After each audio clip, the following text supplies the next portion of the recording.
Hello everyone, কেমন আছো? আশা করি সবাই ভালো আছো আর ভালো থাকো, সবাই ভালো থাকো। অনেক দিন পর এসেছি রান্না নিয়ে। এই যে আমার রান্না সব কিছু রেডি হয়ে গেছে, রেডি করে রাখা আছে। এখন এই যে ডিম আলু সিদ্ধ করে নিয়েছি, একসঙ্গে আমি ডিমটা আলুটা সিদ্ধ করে নিই। এখন এই যে আলু ভাজা হয়ে যাচ্ছে, সিদ্ধ করা আলুটাকে আমি একটু ভেজে নিই। ডিমটাও ভাজা হয়ে গেছে। এখন এই যে কড়াইতে পেঁয়াজ, লং, এলাচ, দালচিনি, তেজপাতা এগুলো একটু ভাজা করে নেব। একটু লাল হয়ে গেলে টমেটোটা দিয়ে দিলাম।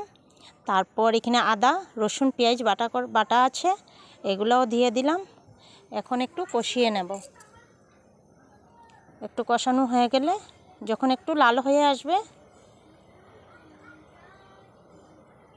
যে হয়ে গেছে, এখন আমি মশলাটা দিয়ে দেব। হলুদ, মরিচ গুঁড়া, জিরা, ধনিয়া এগুলো দিয়ে দেব। তারপর একটু দই দিয়ে দেব।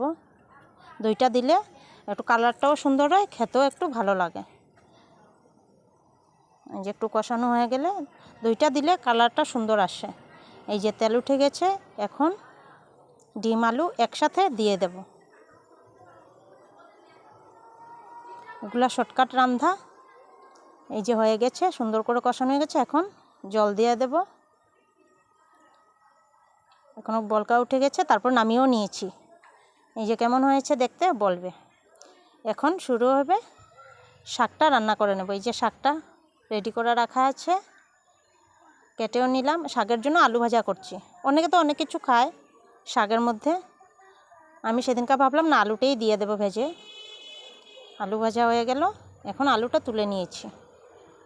কড়াইতে তেল দিয়ে দেব, তারপর শুকনো লঙ্কা 2টা দিয়ে দেব।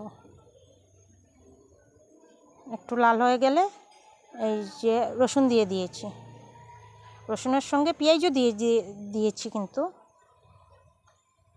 তারপরে শাকটা হয়ে গেছে আধা মোটামুটি, তারপর আলুটা দিয়ে দিলাম।